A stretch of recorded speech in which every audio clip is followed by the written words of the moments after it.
I trust you, Jane. Hindi lang dahil sa kakayahan, kundi dahil sa loyalty pinakita mo sa akin. Nabanggit mo ang salitang tiwala. At tulad nga ng sinabi mo, pareho tayong walang tiwala sa mga Balmores.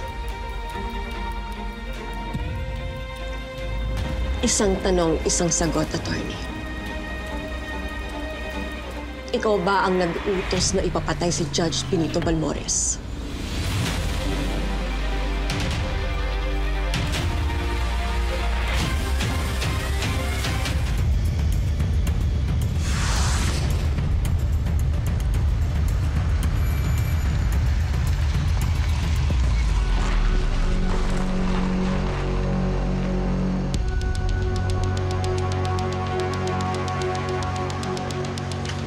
Ibang tao yan.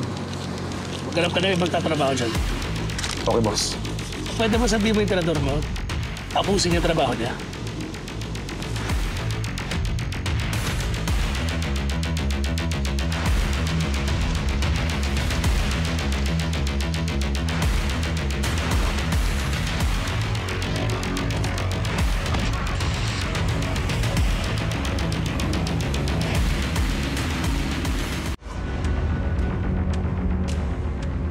Job ito. Kumpirmado na natin na si Miguel ang mastermind sa tangkang pagpatay kay Balmores.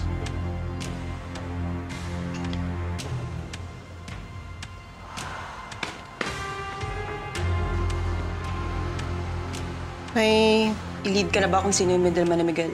Di pa ako binabalikan ni Bong yung kontak kong pulis.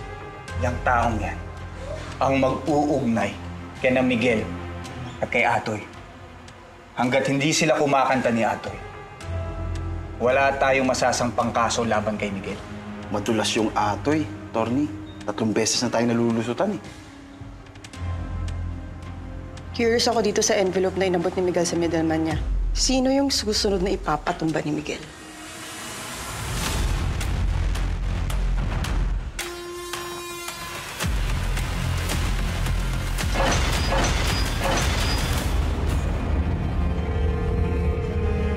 Maganda kayo. May pinatatrabaho si boss. Papunta na ako dyan.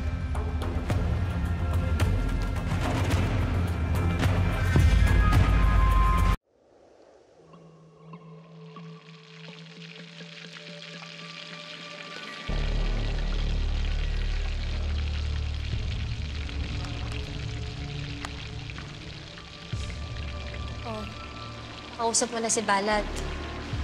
May pagbabanta na. Pag hindi daw tayo tumupad sa usapan, may mangyayaring masama sa atin. E di, tapusin natin yung trabaho para wala nang problema. Hindi ganun kadali pasukin yung ospital, Nina.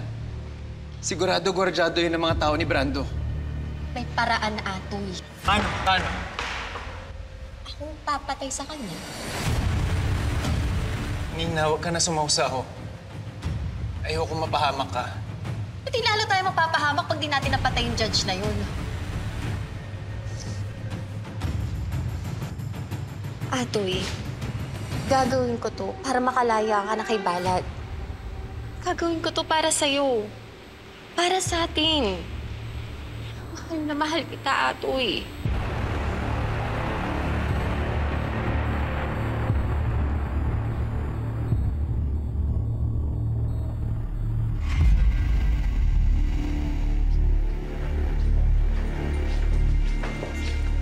Boys, si Arlene Casas. Siya lang ang pwedeng pumasok sa kwarto ni Judge. Naintindihan? Yes, boss. Yes, boss.